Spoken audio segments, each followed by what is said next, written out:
Because Christopher Columbus, The Discovery, and 1492, The Conquest of Paradise are both period pieces, they make an implicit claim to be visually and orally accurate for the period that they're representing. And both films do this with reasonable effectiveness. But let's first start with the positives. One of the big positives that both films have is that they have very authentic ships for the times they're representing, shown here. Both films built replica ships based off designs from the past at this time period, which gives the film an authentic, accurate visual feel when you see the ships in action. Another aspect to focus on is the costume design, which, for the most part, is pretty accurate for both films.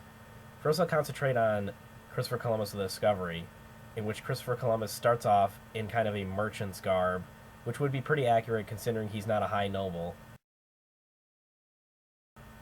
Later in the film, once he's already gained funding from the nobles, he gains more upper class attire because the nobles would have wanted to present their country, Spain, as being very wealthy and well off in kind of a bragging way, and this would have been a very accurate way for them to go about things.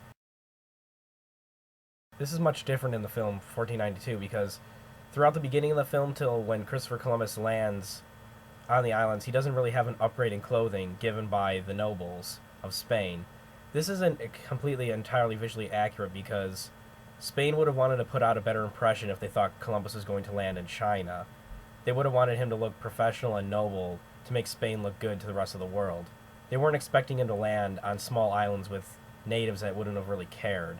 So to me, this isn't a very visually accurate representation in comparison to the Christopher Columbus of the Discovery.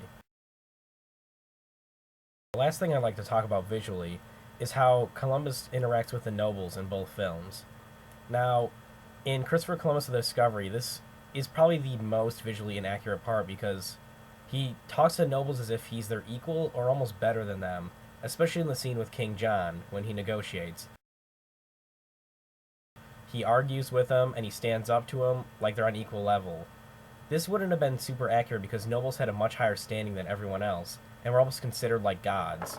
So Columbus would have been more careful about his interactions to make sure he didn't get arrested or even be hung.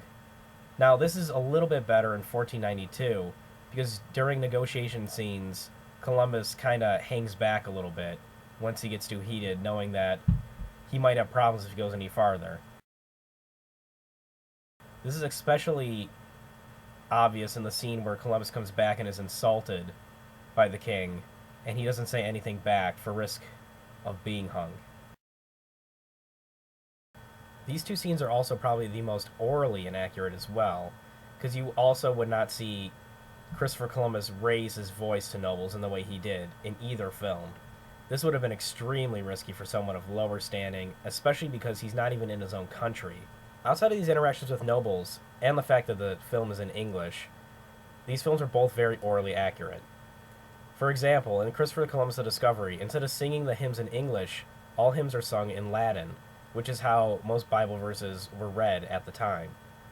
Also, during interactions with natives, there was almost no communication due to different languages.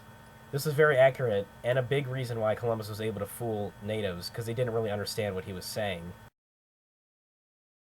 While 1492 doesn't have the aural flair that Christopher Columbus The Discovery has by not having the big Latin scenes, it keeps the oral accuracy of the interactions between Columbus and the natives completely correct by making their conversations very broken and hard to understand.